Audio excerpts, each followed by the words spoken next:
ગામ કારિયાણીમાં મીણબાઈ હતા. તેમણે ગઢપુરમાં દેહત્યાગ કર્યો અને તેમણે દાદા ખાચર ખળીને અગ્નિ સંસ્કાર કરાવવા લઈ ગયા.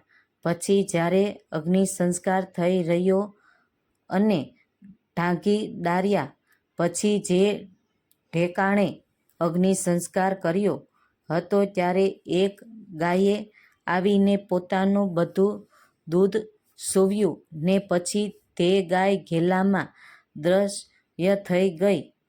પછી શ્રીજી મહારાજે કહ્યું, જે આ મીણબાઈ હતા ને ગંગાજીનો અવતાર હતા. એમ શ્રીજી મહારાજે સભામાં વાત કરી. ગઢપુરમાં રાજબાઈ હતા. તેમણે પરણવું નહોતું, પણ શ્રીજી મહારાજની આજ્ઞાથી તેમણે લગ્ન કરાવવા પટેલા પણ પરણીને પોતાના સાસરીએ ગયા.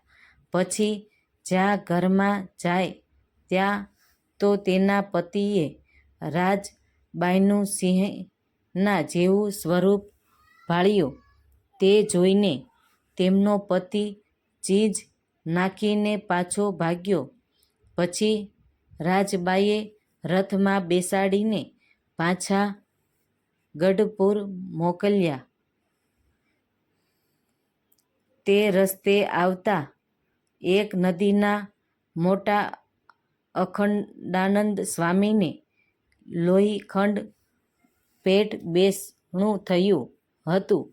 તેમને છેડેથી જોઈને પૂછવા, જે ઓલ્યા કોણ છો?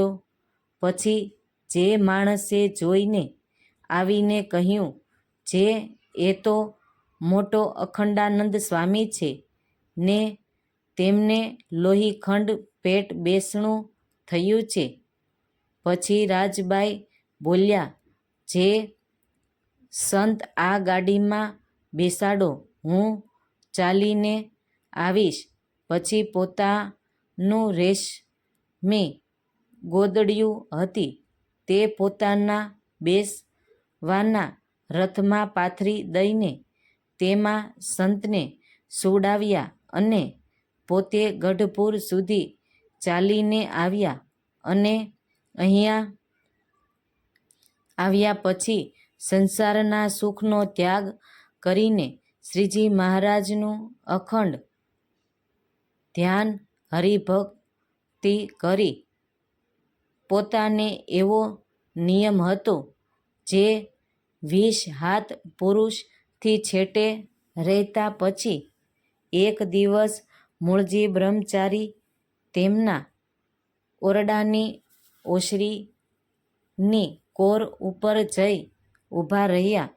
ત્યાં તો ઓરડામાંથી એક બાઈ દોડી આવીને બોલી, જે બ્રહ્મચારી છેડે રહો, રાજબાઈને ઉપવાસ પડશે. બ્રહ્મચારી કહે કે રાજબાઈને ઉપવાસ પડે ત્યારે મારે ઉપવાસ ન પડે.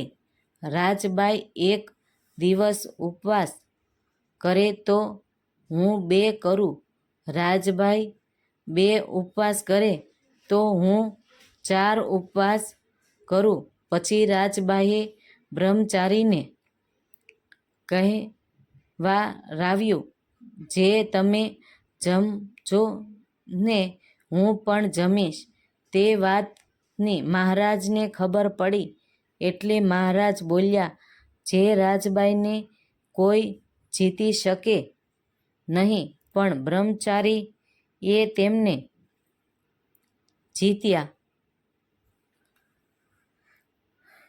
રાજબાઈએ જ્યારે દેહત્યાગ કર્યો ત્યારે શ્રીજી મહારાજ તેડવા પધાર્યા.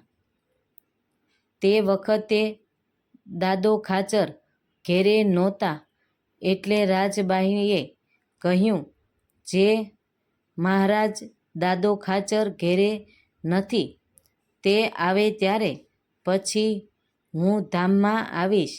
કેમ કે મને દાદા વિના બીજો કોઈ અગ્નિ મૂકે નહીં. પછી તે વખતે શ્રીજી મહારાજ પાછા પધાર્યા ને દાદા ખાચર જ્યારે ઘેરે આવ્યા ત્યારે રાજબાઈને શ્રીજી મહારાજ ધામમાં તેડી ગયા ને દાદા ખાચરને અગ્નિ સંસ્કાર કર્યા. રાજબાઈએ જ્યારે દેહ મોલ્યો ત્યારે સૌએ કહેલું, જે મને સ્ત્રીઓ ઉપાડે સર્વો હરિભક્તો ને જય સ્વામિનારાયણ.